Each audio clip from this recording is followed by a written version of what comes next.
Assalamualaikum warahmatullahi wabarakatuh.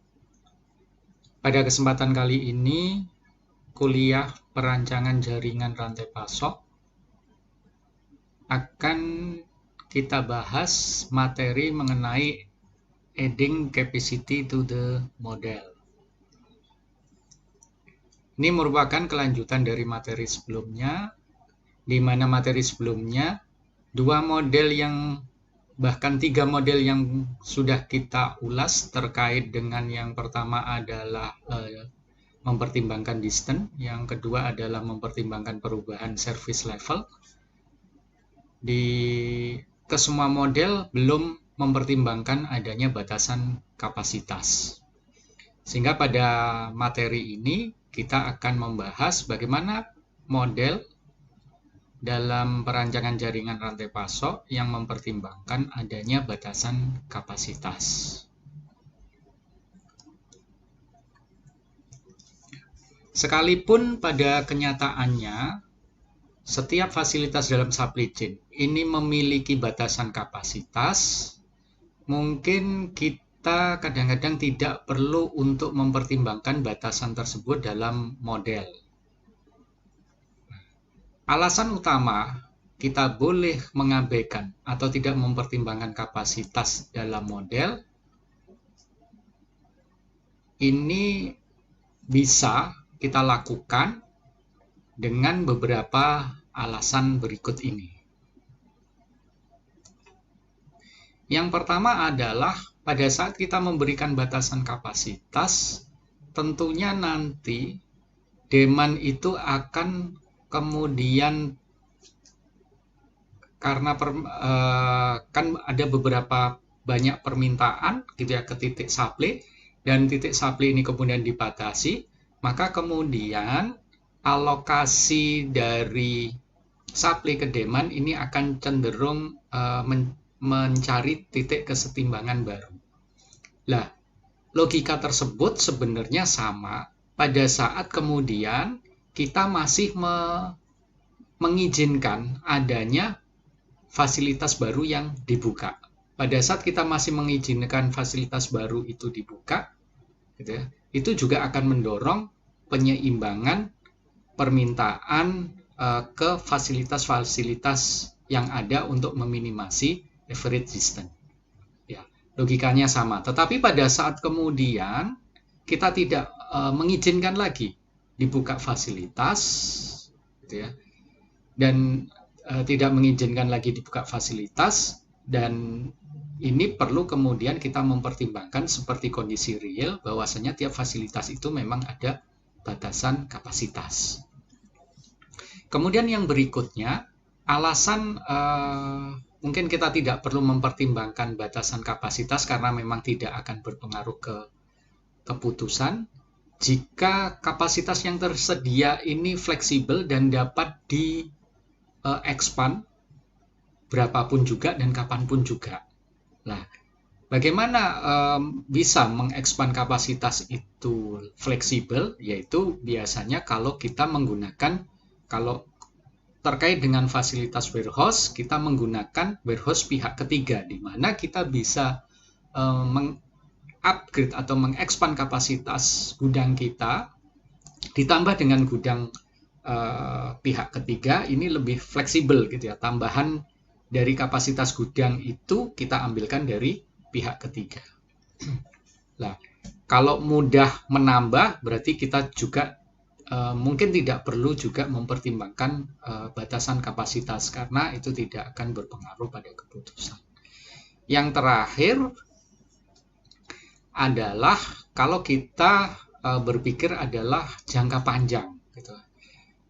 Kapasitas saat ini itu tidak selalu, bahkan tidak mungkin tetap berlaku tetap seperti itu sampai masa mendatang. Bisa jadi kapasitas itu akan selalu di-upgrade bertahap oleh perusahaan karena menyesuaikan penambahan demand. Pada saat perusahaan itu selalu berusaha mengupgrade kapasitas disesuaikan dengan kenaikan demand, maka kapasitas ini pun, batasan kapasitas tidak akan berpengaruh kepada keputusan. Karena apa? karena kapasitas itu selalu berada di atas demand atau lebih besar dibandingkan demand. Nah, inilah alasan di mana kita boleh saja gitu ya tidak mempertimbangkan adanya batasan kapasitas. Tetapi di sisi yang lain gitu ya, seperti misalkan menggunakan third party warehouse gitu ya, dan juga penambahan kapasitas untuk jangka atau waktu-waktu mendatang, tentunya kan butuh investasi tambahan gitu ya. Sehingga ini pun nanti kita bisa pertimbangkan juga dari sisi yang lain terkait dengan kapasitas. Batasan kapasitas adalah batasan budget dari perusahaan. Kalau memang perusahaan tidak memungkinkan atau mempunyai budget terbatas gitu ya. Lah, batasan kapasitas ini mungkin saja perlu dipertimbangkan karena perusahaan tidak bisa dengan bebas untuk mengupgrade kapasitas dari fasilitas yang mereka punya.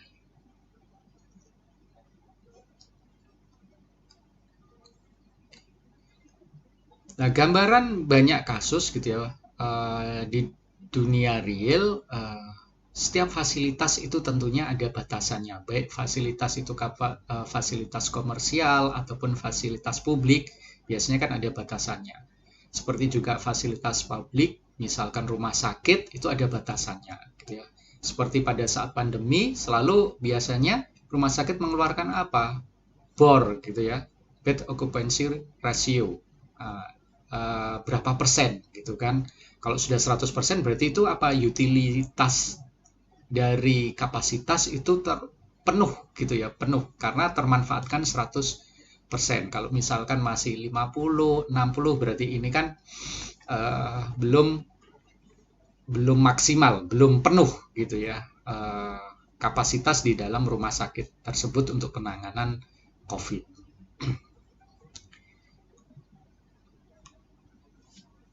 Ya, dan banyak juga misalkan batasan yang lain gitu ya, misalkan fasilitas publik lain terkait misalkan sekolah gitu ya, itu kan juga ada batasannya. Kalau misalkan komersial, misalkan terkait dengan batasan kapasitas produksi gitu ya, kapasitas gudang, semuanya ada batasannya. Sekarang kemudian adalah bagaimana kita mengukur kapasitas gitu ya. Kalau kapasitas manufakturer gitu ya, kapasitas produksi mungkin ini jauh lebih mudah dibandingkan kalau kita menghitung kapasitas gudang. Kalau kapasitas produksi kita bisa hitung gitu kan. Misalkan kalau ini kan strategic planning gitu ya, biasanya bahasan perancangan jaringan rantai pasok itu jangka panjang, sehingga kalaupun kita misalkan perlu tinjau secara periodik gitu ya, time bucketnya itu bisa jadi kan bulan atau bahkan tahun gitu ya. Nah, sehingga kalau kita lihat misalkan kapasitas produksi, kita bisa lihat misalkan kapasitas produksi bulanan berapa. Itu bisa kita hitung dengan mudah. Kapasitas produksi satu tahunnya berapa. Tahun 2019 kapasitas produksi berapa, 2020 berapa, untuk kapasitas produksi itu lebih mudah untuk bisa kita hitung. Tetapi bagaimana cara menghitung kapasitas gudang gitu ya. Padahal secara umum gitu ya, gudang itu memiliki 3 fungsi. Yang pertama adalah menerima produk gitu ya, kemudian menyimpan produk, dan berikutnya mengirimkan produk yang disimpan sementara tersebut. Sehingga kemudian yang kita hitung adalah kapasitas untuk menerima produk, kapasitas menyimpan, atau kapasitas mengirim. Lah, ini yang kemudian menjadi sulit gitu ya. Lebih sulit dibandingkan menghitung kapasitas produksi. Gambarannya adalah sama dengan kapasitas produksi, kita perlu batasi dalam time bucket tertentu gitu ya. Misalkan dalam 1 bulan kapasitas gudang itu berapa. Kalau gudang ini kemudian memasok gitu ya, memasok ke misalkan retail atau bahkan mengirim ke end user, atau end usernya ini misalkan pabrik lain gitu ya. Nah, di sini bukan sekedar kita berpikir adalah kapasitas untuk menyimpannya, gitu ya. Tetapi kita lebih ke arah adalah sebenarnya, gitu ya, kapasitas di mana dia mampu memasok, gitu ya, memasok atau memenuhi demand dari end user tersebut atau demand dari retail tersebut, gitu. Lah, di mana kemampuan pasok itu juga harus didukung oleh ruang penyimpanan dan laju dari penerimaan produk dalam gudang tersebut, gitu ya.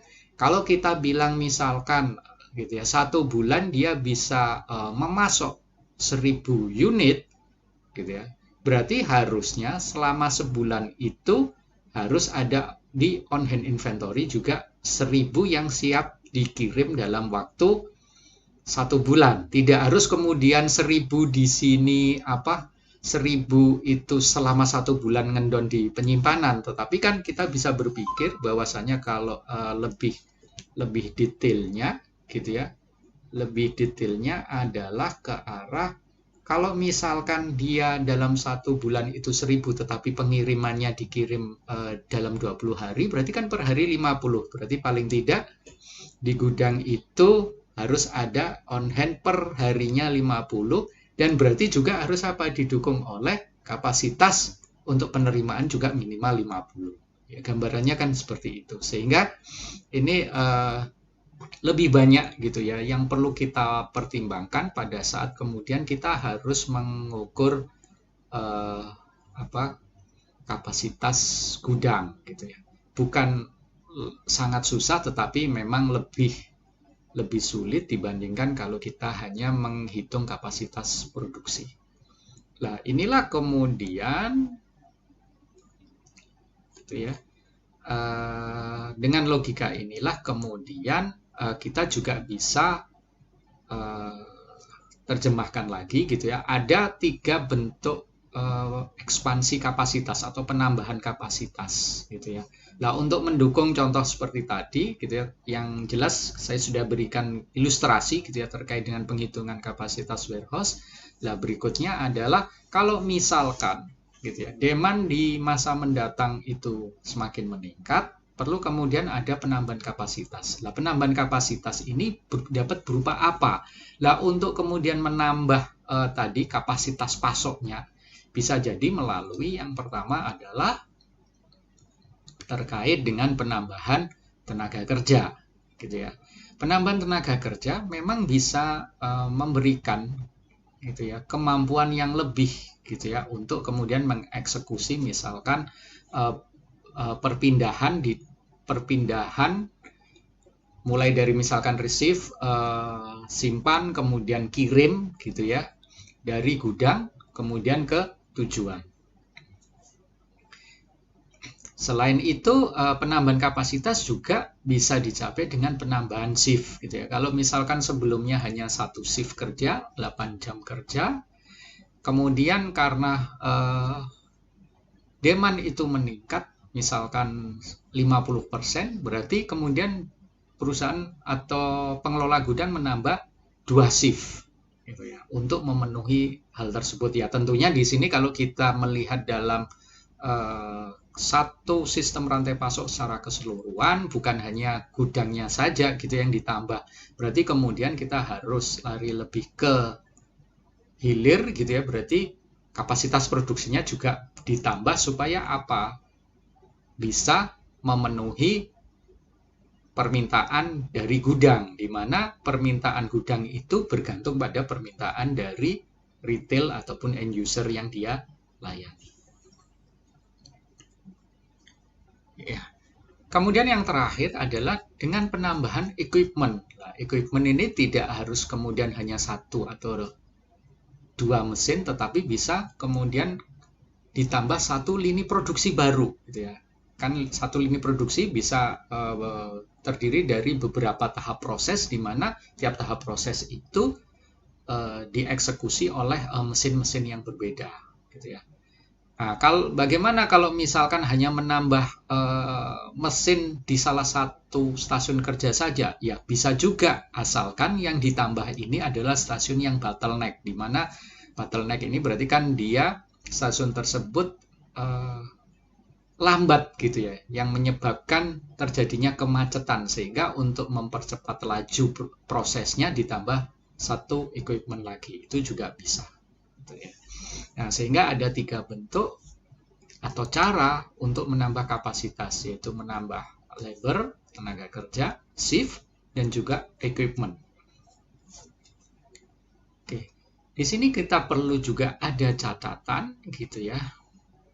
Baik dalam hal kita membicarakan kapasitas pabrik ataupun warehouse atau gudang, kita juga perlu gitu ya untuk memperhatikan terkait dengan periode waktu dari kapasitasnya. Gitu. Seperti tadi yang sudah saya sampaikan di awal, karena jaringan rantai pasok ini kita tidak hanya bicara beberapa hari ke depan, tetapi tahun ke depan. Makanya nantinya juga perlu diperhatikan kapasitas untuk tiap periode. Nah, nanti tergantung kita memilih time bucketnya apa, periode bulanan, gitu ya, semester, tahun, atau yang lain. Tetapi yang jelas tidak mungkin kemudian time bucketnya hanya menit, jam, hari, minggu, gitu ya. Pasti lebih panjang dari itu.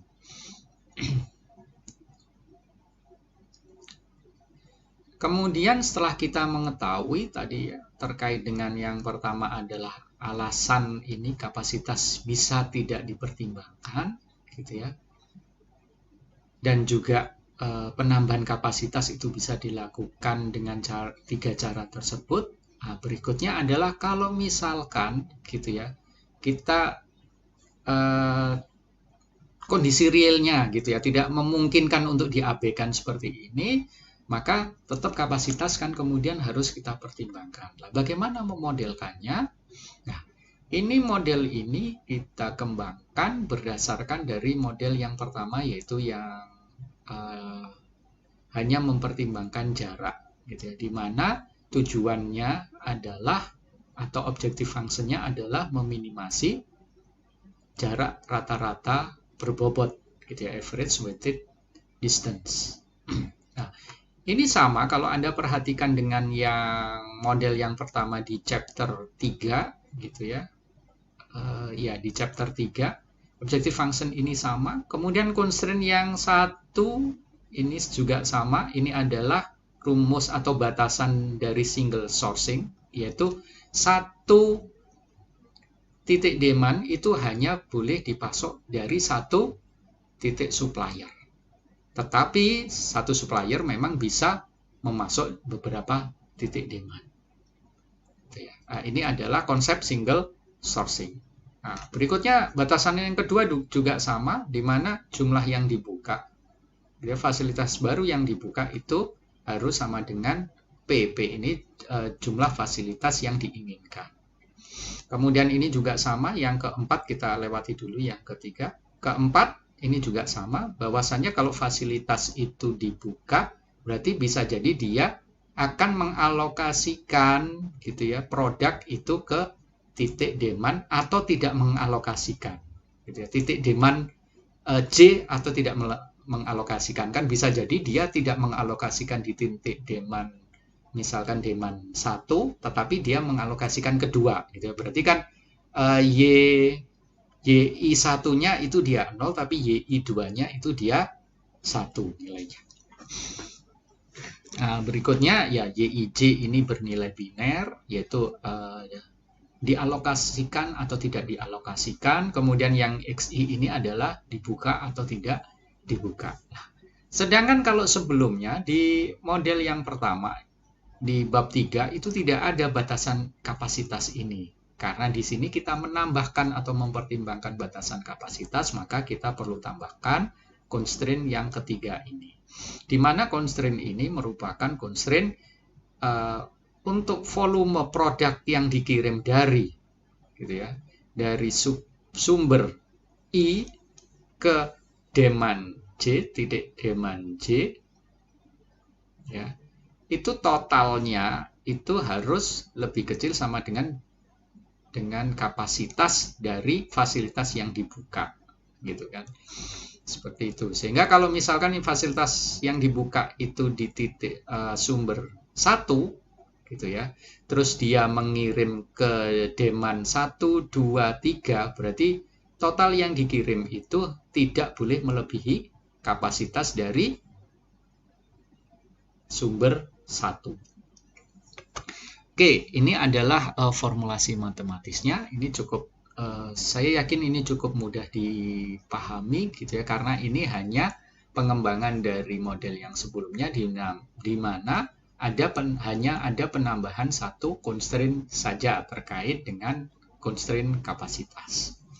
Oke, berikutnya kita coba kemudian kita selesaikan dengan menggunakan Siplek gitu ya. Sebelumnya adalah kita buka dulu gitu ya data seperti yang kasus di model chapter 4 gitu ya, terkait dengan analisis service level. Kita menggunakan data yang sama, yaitu dengan menggunakan jumlah kota 20 gitu ya, baik di sisi supply ataupun demand gitu ya. Jumlah kota yang dimungkinkan adalah 20, di mana untuk demand ini 20 kota, dan di 20 kota tersebut merupakan kota potensial untuk dibuka supplier gitu ya. Nah, misalkan di sini gitu ya, ini adalah membuka gudang dan melayani demand gitu ya. Berarti ini kan membuka gudang melayani 20 demand, dan dibolehkan di sini P gitu ya. P-nya hanya yaitu jumlah gudang yang boleh dibuka harus 3 gitu ya. Sama dengan 3 gitu ya yang diperbolehkan. Lah, kemudian di sini juga nanti akan dicari gitu ya, gudang mana yang dibuka di kota mana. Kemudian juga alokasinya bagaimana. Kalau gudang 1 dibuka itu dia untuk memenuhi demand kota mana saja gitu ya, itu adalah YIJ-nya, dan di sini ini adalah jarak gitu ya, distance-nya. Nah, nantinya seperti tadi tujuannya adalah untuk meminimasi average distance. Oke. Berikutnya ini datanya kita ambil dari data di Excel seperti kemarin. Itu kan kita read gitu ya, kita ambil data dari Excel, kemudian nanti kita selesaikan menggunakan Siplek. Nah, sekarang coba kita beralih ke Sipleknya. Ini kan kita masih set 0 semua.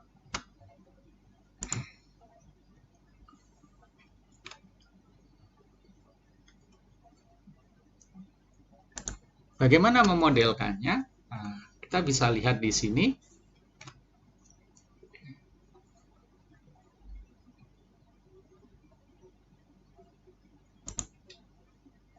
Ya.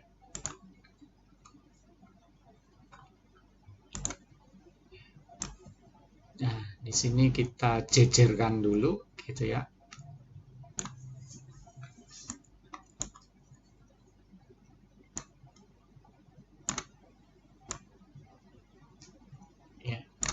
Ini formulasi model matematisnya, kita coba terjemahkan, tuliskan dalam program Siplek gitu ya. Seperti biasa di pertemuan-pertemuan awal juga sudah saya sampaikan, biasanya kalau di Siplek itu secara umum ada 4 bagian, yaitu pertama adalah untuk penentuan parameternya, kemudian variabel keputusan, kemudian objective function, dan constraint. Nah, ini kasus adalah warehouse ke customer gitu ya. Warehouse yang mana dibuka ataupun tidak dibuka untuk melayani customer yang mana, sehingga nanti ada 2 variabel keputusan. Yang pertama adalah penentuan dari parameternya. Di sini kita tentukan warehouse dalam bentuk string, customer string gitu ya. Kemudian max warehouse-nya, jumlah maksimum warehouse-nya adalah integer, kemudian demand float, kemudian distance antara warehouse customer adalah float, kemudian kapasitas warehouse-nya float. Ini boleh nggak kemudian kalau saya ubah integer? Ya, bedanya float ini adalah bilangan real gitu ya. Kalau integer kan bilangan bulat. Berikutnya adalah variabel keputusannya sama dengan ini secara umum gitu ya. Ini sama dengan model yang sebelumnya yang berdasarkan jarak, cuman hanya tambahan di sini parameter terkait dengan kapasitas. Kemudian objektif fungsinya juga sama, yaitu meminimasi average distance-nya. Kemudian constraint-nya juga sama, gitu kan.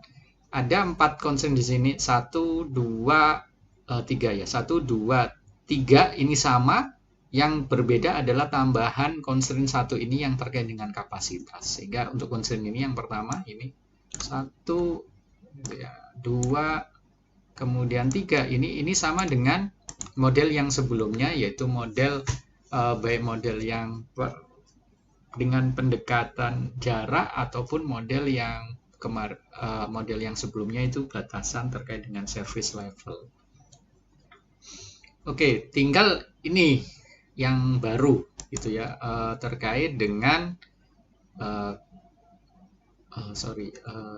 ini 1, 2, 3 sampai sini gitu ya. Ini adalah sama. Ini adalah yang keempat, ini adalah tambahan gitu ya, yang berdasarkan constraint yang ketiga di slide ini.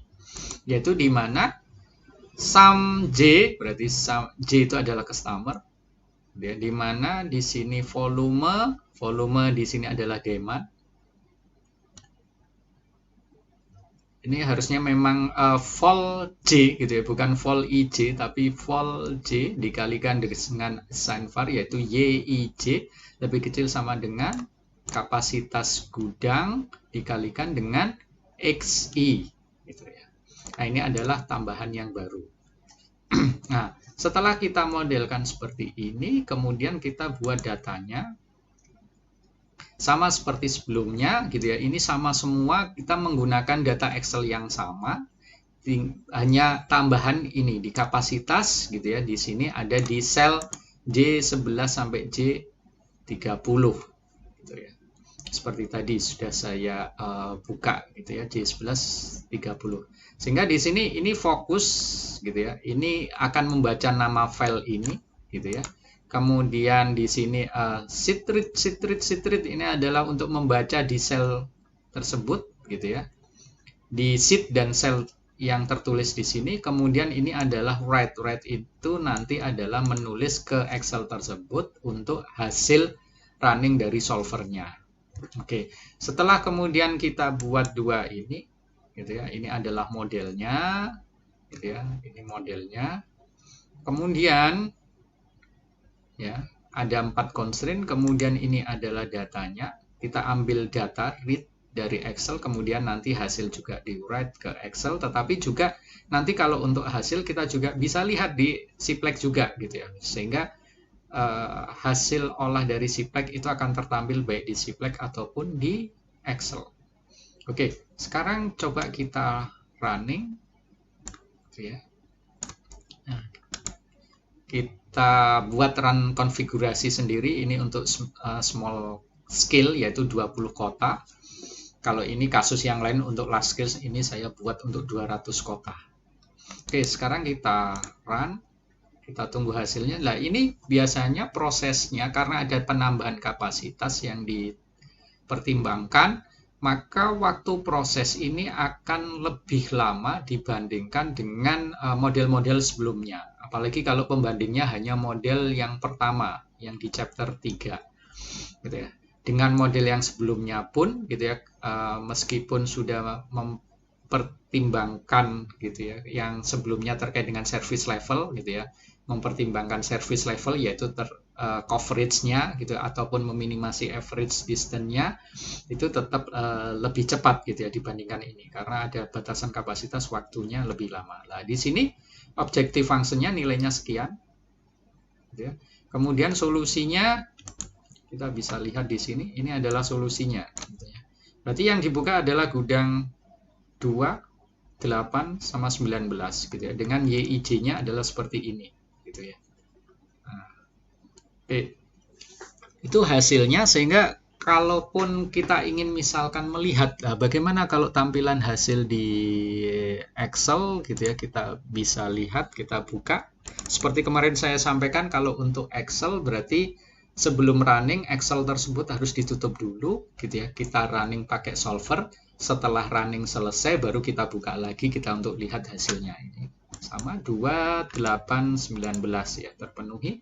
Terus objektif fungsinya juga sama gitu ya, hasilnya 21 juta sekian sama dengan yang di Siplek ya. Ini kan tinggal menyalin saja gitu ya, pasti hasilnya sama.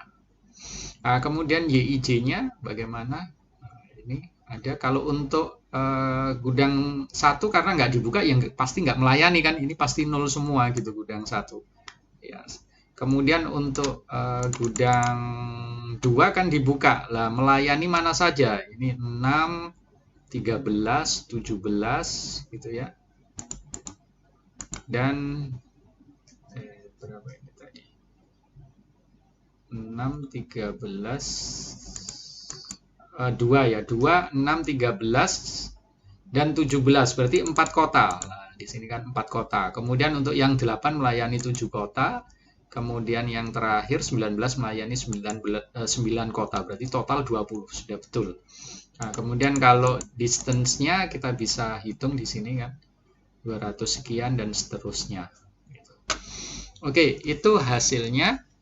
Dimana kalau kita hitung average-nya adalah average distance-nya. Kalau ini kan total ya, total distance berbobot gitu ya, karena dikalikan demand.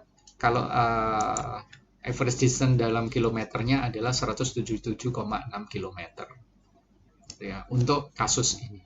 Sehingga di sini dengan penambahan kapasitas kita juga bisa selesaikan gitu ya dengan menggunakan Siplek. Oke, kemudian berikutnya adalah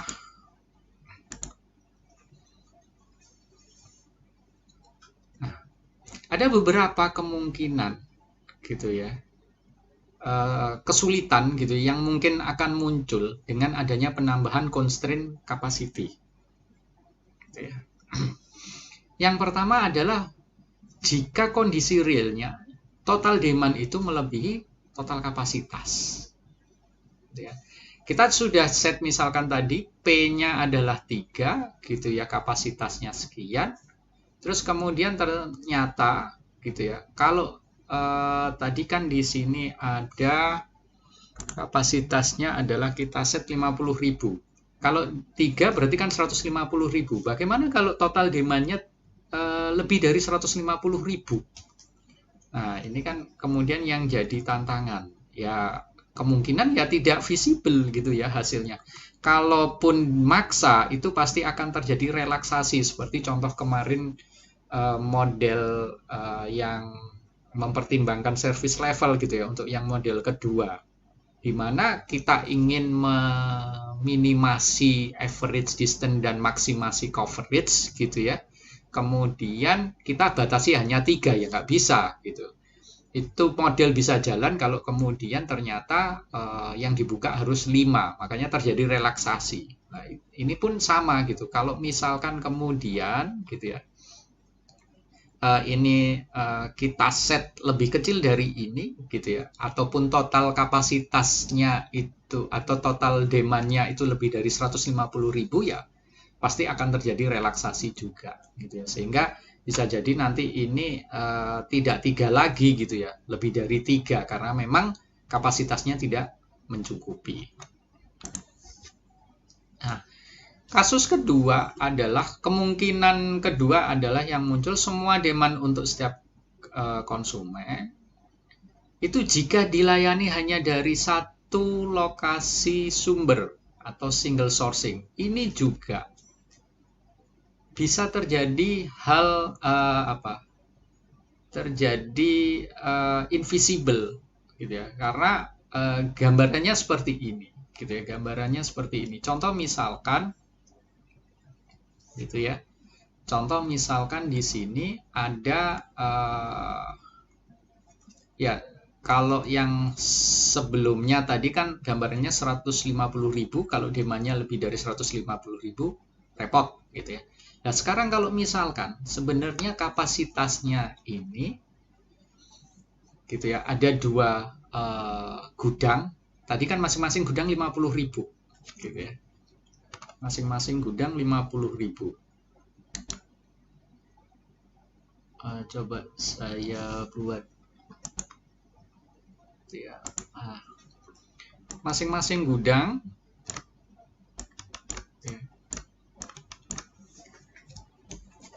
itu adalah 50.000.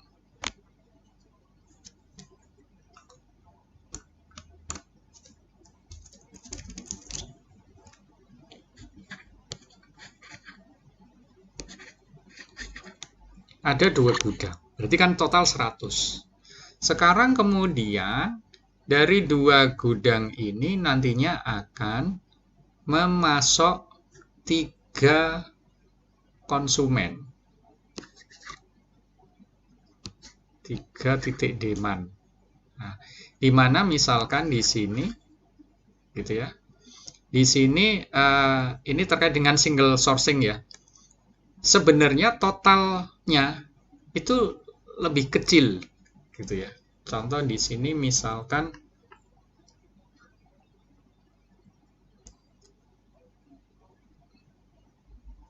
berapa ini 100 ya. Ada 3 titik demand. Misalkan yang satu adalah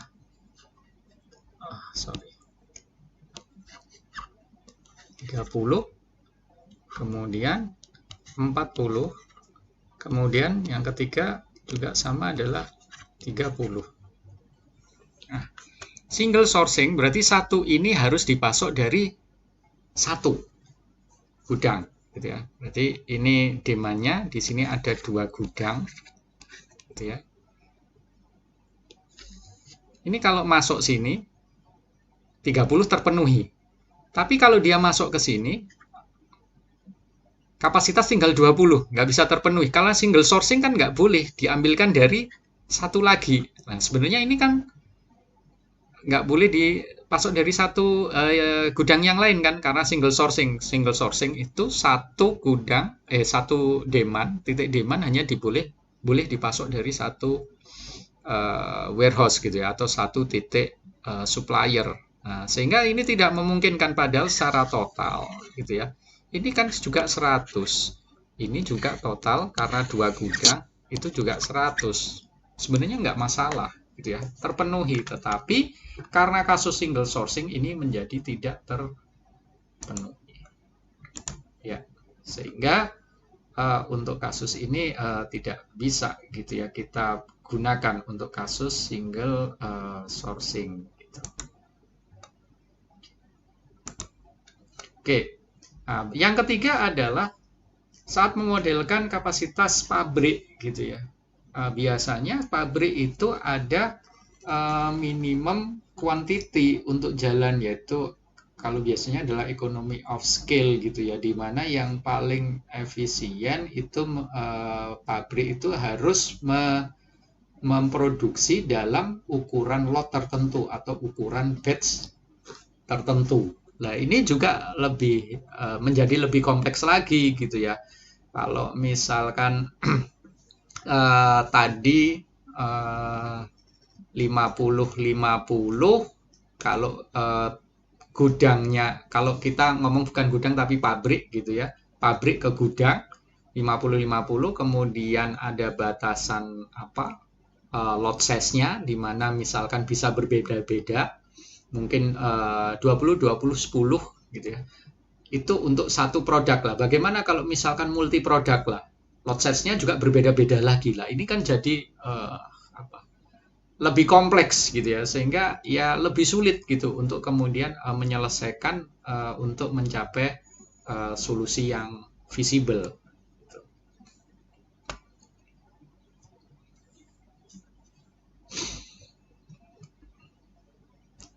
Nah, sehingga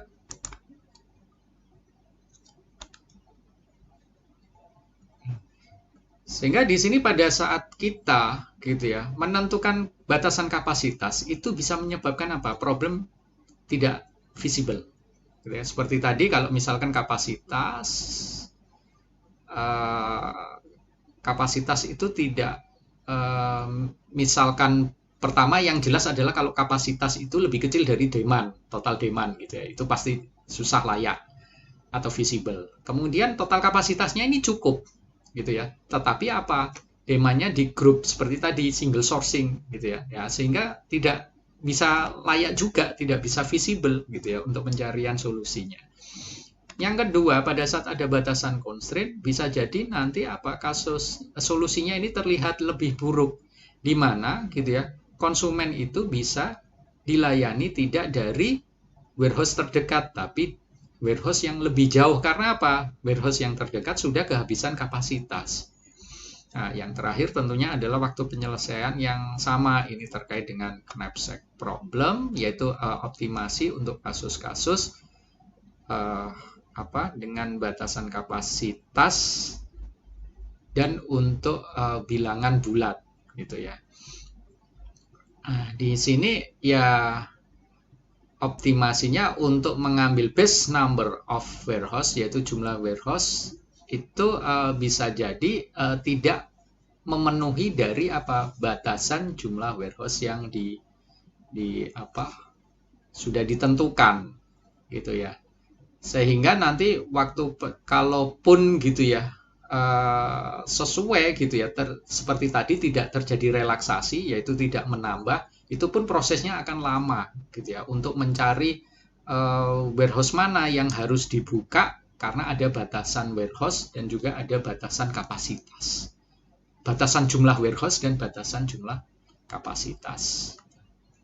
Nah, untuk gambaran ini dan slide-slide sebelumnya, kita bisa lihat ilustrasi yang berikut ini.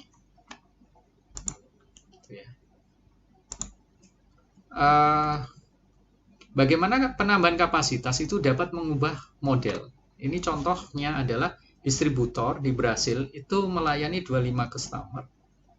Kemudian total demand-nya adalah 100 juta unit, dan perusahaan ingin mengalokasikan 5 warehouse gitu ya, untuk melayani semua demand ini. Lah, kalau tanpa kapasitas setelah di-run, berarti ini kita pakai yang model yang pertama di chapter 3, hasilnya seperti ini. Gitu ya. Warehouse yang terpilih 5 ini, kemudian throughput atau unit yang dikirimkan gitu ya ke titik demand adalah masing-masing ini.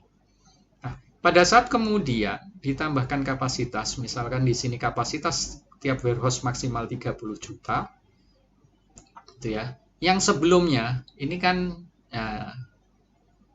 jaringan layanannya gitu ya. Misalkan titik demand ini dilayani dari Belem, yang ini receive, terus kemudian yang beberapa titik Annapolis, kemudian di sini ini Huy Devora gitu ya, yang titik-titik sini Santos. Tapi pada saat ada batasan kapasitas 30 juta gitu ya, untuk yang Belem ini tetap, receive ini tetap, tetapi Annapolis ini berubah gitu ya. Yang sebelumnya ini tidak dilayani, kemudian ini dilayani dari Annapolis. Santos kemudian juga berubah layanannya, ini dua tidak dilayani, dia satu ini dan juga satu ini ke satu titik demand yang ada, yang sebelumnya dilayani oleh Widevora. Nah, sehingga gambarannya seperti ini gitu ya, akan berbeda. Yang sebelumnya Santos itu bisa melayani sampai 41 juta, sekarang karena ada batasan 30 juta, dia hanya melayani 29 juta, kemudian Widevora ini lebih banyak, kemudian receive ini tetap, gitu ya, kemudian Belem ini tetap, kemudian Annapolis ini berubah juga tambah, gitu ya, karena Annapolis tadi kan ada titik yang dia layani, gitu ya, pengalihan dari Santos. Nah, kemudian efek yang lain apa? Average distance yang sebelumnya adalah 326, yang terbaru karena ada batasan kapasitas menjadi 412. Jaraknya semakin jauh seperti tadi, gitu ya, yang sudah disampaikan di sini. Mungkin terlihat jelek, gitu ya, karena ada konsumen yang dilayani dari yang jauh, dari gudang yang jauh lah. Ini kan kalau sebelumnya dari Santos gitu ya, dekat. Pada saat ada batasan kapasitas Santosnya itu karena hanya 30.000, sisanya kemudian dialihkan ke Annapolis. Nah, itu gambarannya ilustrasi dari pengaruh dari penambahan batasan kapasitas. Nah, bagaimana kemudian kalau lebih dilonggarkan lagi, bukan hanya pada 5 tadi gitu ya, misalkan ada lebih dari 5 potential location lah, itu juga kemudian akan bergeser lagi gitu ya. Nah, di sini misalkan kalau sebelumnya itu adalah di sini melayani anapolis gitu ya. Kalau lebih dilonggarkan lagi, misalkan ada 6 potensial, yang anapolis ini akhirnya tidak dibuka, dialihkan ke Ponta Grossa gitu ya. Dan juga alokasi juga akan berbeda gitu ya. Di sini Santosnya 29, Huidevora sekian, Receive sekian, dan seterusnya gitu. Nah, dan yang lainnya juga average distance-nya juga bisa jadi gitu. Karena tadi dilonggarkan lebih banyak potensial location yang dipilih gitu ya. Sehingga average distance-nya juga lebih pendek gitu ya. Yang sebelumnya 412 karena ini dibatasi hanya 5 yang sebelumnya. Kalau kemudian dilonggarkan lagi ada pilihan lokasi yang lain gitu ya, dia akan memilih kemudian akan meminimasi average distance ke customer-nya. Oke, itu gambarannya. Kemudian apa yang bisa kita pelajaran apa yang kita bisa ambil dari penambahan kapasitas? Ya tentunya penambahan kapasitas itu tidak serta-merta mengubah lokasi, gitu, tetapi akan mengubah apa? Assignment gitu ya. Pengalokasian atau assignment dari warehouse ke customer. Kemudian assignment yang baru ini bisa terlihat kontradiktif ya, seperti terhadap objektif. Kan objektifnya adalah minimasi average distance gitu. Tetapi karena batasan kapasitas tadi tidak bisa terlayani semua, maka kemudian kekurangan itu diambilkan dari gudang yang lain gitu ya. Meskipun single sourcing gitu ya, kalau misalkan sebelumnya bisa melayani 10 kota, gara-gara ada batasan kapasitas, dia hanya melayani 9 kota. Kota yang satu lagi terpaksa dilayani dari gudang yang lebih jauh. Nah, gambarannya seperti itu. Ya. Walaupun gitu ya, sebenarnya gitu ya, tiap fasilitas dalam supply chain itu mempunyai batasan kapasitas, tapi kita tidak selalu harus memodelkan batasan kapasitas itu. Yang mengacu lagi di slide yang awal tadi gitu ya. Kita boleh saja mengabaikan pada saat ada beberapa kondisi seperti tadi di awal yang sudah dijelaskan. Itu boleh gitu ya. Kemudian kapasitas dapat sulit gitu ya untuk diukur. Contohnya misalkan tadi kapasitas gudang lebih sulit diukur daripada kapasitas produksi. Apalagi kalau kemudian kapasitas yang lain, contoh misalkan retail gitu ya, toko. Nah, ini lebih sulit lagi kita menghitung kapasitasnya. Gitu ya. Karena apa? Perputarannya itu kan cepat sekali gitu ya. Sehingga kapasitas dari misalkan gitu ya, satu retail modern itu berapa gitu ya. Apalagi di sana kapasitas di sini bukan hanya mengacu pada satu jenis produk, tetapi banyak jenis produk. Nah, ini lebih sulit lagi untuk mengukurnya. Nah, penambahan pembatasan kapasitas dapat menyebabkan apa? Model menjadi tidak visible. Seperti tadi sudah saya berikan ilustrasi, kalau misalkan ternyata total demand-nya lebih tinggi dari kapasitas. Kalau kondisi yang kedua, kapasitasnya cukup gitu ya, memenuhi total demand, tetapi ada batasan single sourcing, itu juga bisa membuat model tidak visible. Oke, itu saja gambaran terkait dengan penambahan atau materi gitu ya, model jaringan rantai pasok dengan adanya penambahan constraint kapasitas. Semoga penjelasan saya mudah untuk kalian pahami, dan tolong kemudian diulang-ulang untuk memahami ini, dan juga kalian belajar gitu ya, menyelesaikan model ini dengan menggunakan Siplek, dan juga misalkan tadi menggunakan data itu diambil dari Excel gitu ya. Sebab untuk kasus-kasus jumlah data yang sangat banyak, kita mengambil data dari Excel itu sangat memudahkan dibandingkan kalau kita mengetik langsung ke data Sipleknya. Oke, sekian saja penjelasan dari saya. Terima kasih. Assalamualaikum warahmatullahi wabarakatuh.